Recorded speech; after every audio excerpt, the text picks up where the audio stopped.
안녕하세요. 친정어머니와 둘이 살고 있는 30대 여성입니다. 지난 한 해를 돌아보니 참 다사다난했어요.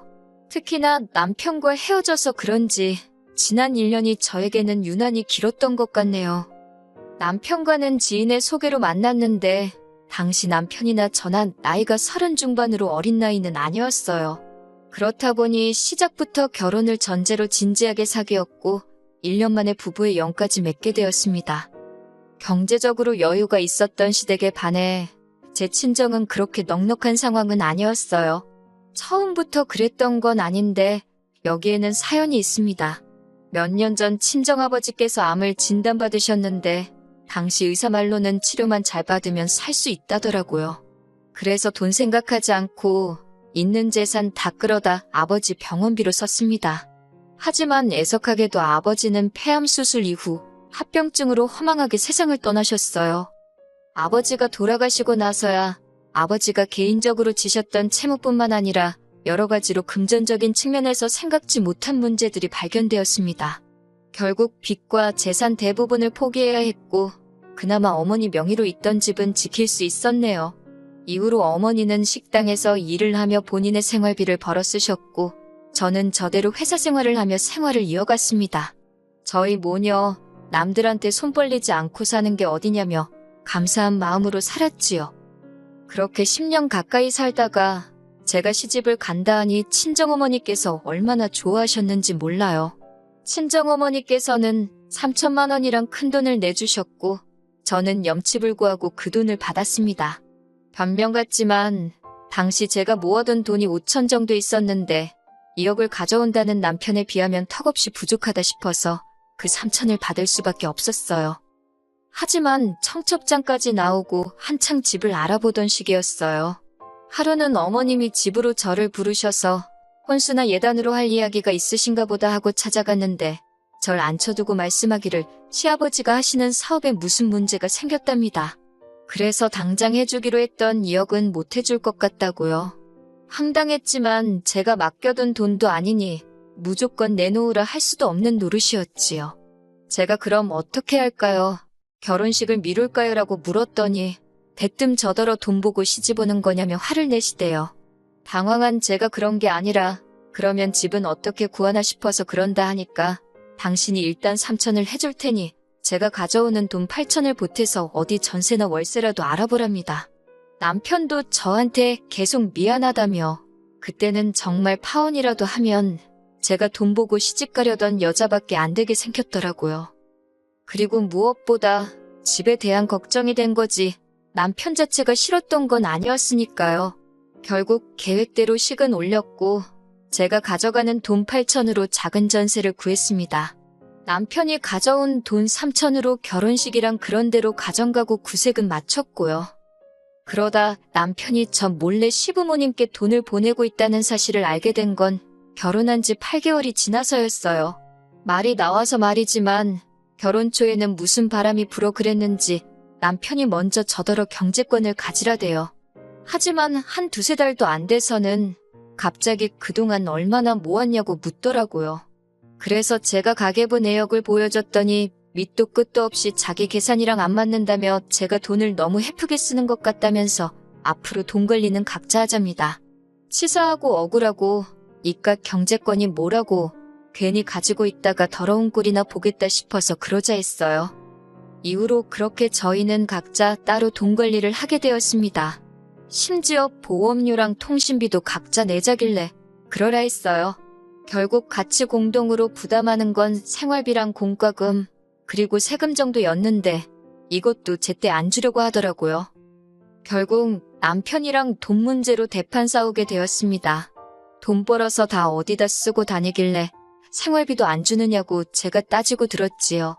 여자라도 생겼냐니까 자길 뭘로 보냐면서 지가 뭘 잘했다고 같이 소리를 지르더니 자기도 죽겠다며 그리고 나서야 한다는 소리가 아버님 사업이 망해서 자기가 시부모님 생활비를 대주고 있다는 거예요.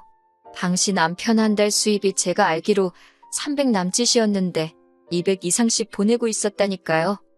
어이가 없어서 제가 남편에게 절대로 어머님 아버님께 더는 돈 보내드리지 말라 했습니다. 그러다 당신도 같이 망하는 거라고. 우리 다 같이 죽는다고요.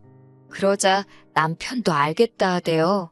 그때만 해도 남편은 제 말을 귀담아 듣는 듯 했어요. 희망이 있었달까요? 하지만 바보 같은 남편은 바로 다음날 시부모님께 전화를 걸어서는 저한테 다 이야기했다고, 그래서 이제 돈 못 드린다고 했답니다. 당연히 난리가 났지요.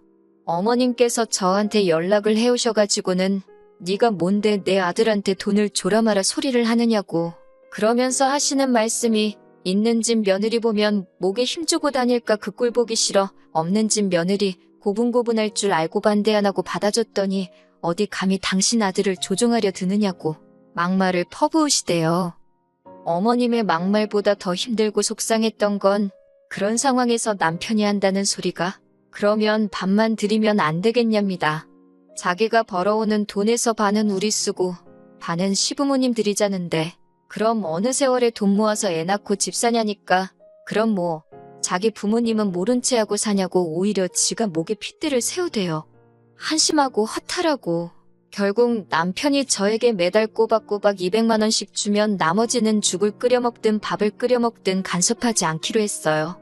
솔직히 마음 같아선 부부지간에 이렇게까지 따져가며 살아야 하나 싶어 차라리 갈라서자 소리가 목구멍 끝까지 올라왔지만 친정아버지 돌아가시고 친정어머니께서 입버릇처럼 하신 말씀이 여자는 남편 없으면 사는 게 참 고달프단 소리였거든요.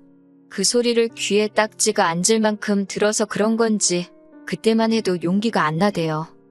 게다가 안 좋은 일은 한 번에 몰려온다더니 얼마 지나지 않아 청천벽력 같은 연락을 받게 되었습니다. 식당 일을 마치고 집으로 돌아가던 친정어머니께서 교통사고를 당하셨다고요. 다른 것보다 문제는 갈비뼈골절이었어요. 의사 말로는 4주 정도는 입원한다 생각하라대요. 앞으로 어떤 후유증이 있을지 모르니 옆에서 잘 살펴드리라면서요. 회사에는 사정을 이야기한 덕분에 당분간 야근에서 제외될 수 있었습니다. 그래서 낮에 회사에서 일하고 퇴근 후에는 불이 나게 친정어머니가 입원한 병원으로 향했어요. 그렇게 열흘쯤 되니까 친정어머니가 갑갑하다며 나가고 싶어 하시대요. 의사도 하는 말이 생각보다 상태가 금방 좋아지셨다고요. 그래서 다행히 친정어머니는 입원한 지 12일 만에 퇴원을 하게 되었습니다. 당분간 통원 치료를 받아야 한다는 말에 제가 같이 다닐 요량으로 저희 집으로 모셨어요. 남편이 못마땅해 하긴 했지만 일전에 어머님도 아버님과 싸우셨다며 막무가내로 일주일이나 계셨던 적이 있거든요. 그래서 자기가 이러쿵저러쿵 말할 상황이 못 되었지요. 그리고 친정어머니를 모시고 온 이튿날 웬일로 어머님으로부터 연락이 다 왔대요.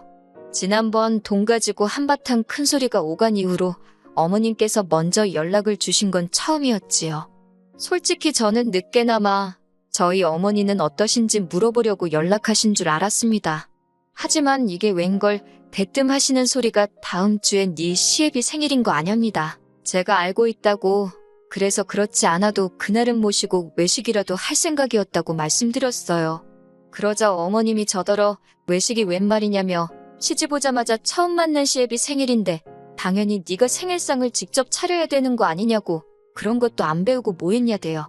어이가 없던 제가 남편에게 들으셨겠지만 사고로 다친 친정어머니가 지금 여기 계신다고 잘 아시지 않냐고. 저도 그러면 안 됐는데 너무 속상해서 조금 빈정거려 봤네요. 그러자 어머님께서 하시는 말씀이 그건 들었다면서 퇴원했으면 자기 집으로 가지 왜 니네 집으로 온 거냐며 아무튼 아버님 생일잔치는 니네 집에서 할 거라고 그런 줄 알랍니다. 이미 친척분들한테도 다 얘기해뒀다고요. 하지만 저도 지지 않고 막무가내인 어머님께 지금 친정어머니 거동도 불편하시고 어디 다른 데로 못 모신다. 생일상이고 뭐고 못 챙기고 잔치는 가당치도 않다고 딱 잘라 말했네요. 그러자 어머님도 열받으신 건지 두고 보자면서 전화를 뚝 끊어버리시대요. 그리고 그날 밤 남편이 얘기 좀 하자는데 딱 봐도 무슨 이야기를 할지 알겠더라고요. 그래서 제가 생일잔치 이야기면 집어치우라 했습니다. 그렇게 생일상 차려드리고 싶어서 미치겠으면 당신이 어머님 댁에 가서 차려드리면 되지 않냐고. 그게 굳이 우리 집이어야 할 이유가 있냐. 그리고 지금 친정어머니가 아프신데 내가 시아버지 생일상 차리게 생겼냐고. 그랬더니 남편이 한다는 소리가 저더러 지금 자기 부모님이 망해서 무시하는 거냐고 그래요. 어이가 없어서 그건 어디서 나온 자격지심이냐고 그러면 당신이랑 시부모님이 우리 엄마 무시하는 건 뭐 때문이냐 그랬습니다. 모 눈엔 뭐만 보인다고 똑같은 사람 취급하지 말라니까 얼굴이 벌개져서는. 그리고는 한 이틀이나 지났을까요? 친정어머니는 방에서 주무시고 저는 거실에서 TV를 보고 있었어요. 남편이란 인간은 꼭두 새벽부터 어딜 갔는지 보이지도 않고 이때 솔직히 한참 냉전 중이라서 저도 굳이 관심을 두지 않았습니다. 갑자기 요란하게 현관벨이 울려서 나가보니 어머님 아버님이 문 앞에 서 계시대요. 집 안으로 밀고 들어오시려는 걸 간신히 막고 지갑하고 핸드폰만 챙겨 밖으로 나갔습니다. 집 앞 카페에 들어가 자리를 잡기가 무섭게 어머님이 꺼내신 말씀이 저더러 잔소리 말고 다음 주에 생일상 차리랍니다. 어이가 없어서 못한다 하지 않았냐고 왜 이렇게 억지시냐고 물었어요. 그러자 하는 소리가 친척들 앞에서 당신들 얼굴에 똥칠해야 속이 후련하겠냐고 그럽니다. 아니, 아버님이 이제 겨우 63이신데 무슨 친척들까지 불러서 생일잔치를 하시냐고. 그러면 어머님 댁에서 하시라 했습니다.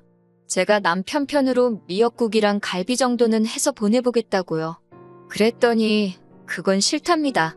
무조건 저희 집에서 제가 차려주는 생일상을 받아야겠대요. 어찌나 기가 빠지고 힘이 들던지 저도 모르게 적당히 좀 하시라 소리를 질러버렸네요. 저희 어머니 아플 때 하다못해 안부 연락 한 번 없으셔놓고 이제 와서 무슨 생일상 받아먹길 바라시냐고 어쩜 이렇게 뻔뻔하시냐 쏘아붙였습니다. 그랬더니 하는 말이 제가 이제 와서 본색을 드러낸다나요? 그러면서 저더러 네가 그런다고 니네 엄마가 천년만년 살 것 같냐? 시집 왔으면 시부모가 부모지. 낳아준 부모는 죽었다 생각하고 사는 게 답이다. 말도 안 되는 소리만 하시더라고요. 듣다 못한 제가 어머님더러 어머님도 자식이라고 낳아 키우신 시외할머님이 불쌍하다고 악을 썼네요. 결국 이 일로 남편과도 지독한 싸움을 하게 되었고 남편은 끝끝내 지 부모 편만 들더라고요. 뻔한 레파토리 있잖아요. 그냥 적당히 져드리면 안 되겠냐. 장모님한테 하는 만큼만 해드려봐라. 아니, 니네 엄마가 나한테 그렇게 안 해주는데 내가 왜 그렇게 하냐? 어이가 없어서 결국 끝도 없는 싸움의 반복 끝에 이럴 거면 갈라서자 소리가 나왔고 그렇게 헤어졌어요. 남편이 자기가 3천만 원 가지고 오면서 시골리고 어쩌고 했다며 그 돈 돌려달라길래 너는 나랑 사는 동안 내가 해온 집에서 안 자고 어디 밖에서 잤냐고 또 싸우고 제가 그렇게 억울하면 네가 사온 거 들고 가라 했습니다. 그랬더니 그걸 어디다 두냐고 짜증을 내더니 결국 빈몸으로 나가대요. 그렇게 1년 좀 넘는 결혼 생활은 아주 지저분하게 마무리가 되었어요. 친정어머니는 이 긴 세월을 여자 혼자 몸으로 어떻게 살 거냐고 걱정하시지만 저는 오히려 홀가분한 게 별로 걱정이 되질 않아요. 그리고 이렇게 사연을 쓰게 된 결정적인 이유기도 한데 사실은 며칠 전 남편의 근황을 들었습니다. 들리는 말이 시부모님도 그렇고 남편까지 손 떼면 안 되는 데까지 손을 댔던 모양이에요. 결국 주변에서들 돈 갚으라고 난리가 나서 고소까지 당했다던데 저야 그걸 알아서 헤어진 건 아니지만 그 동구렁텅이에서 빠져나온 게 얼마나 다행이다 싶던지요. 늦은 후회지만 결혼 그거 조금 늦게 하면 어떻다고 제가 너무 신중치 못했던 게 안타까워요. 물론 이제는 돌아갈 수 없는 시간이니 그만 속상해하고 앞으로 다가올 날들을 열심히 살아볼 생각입니다.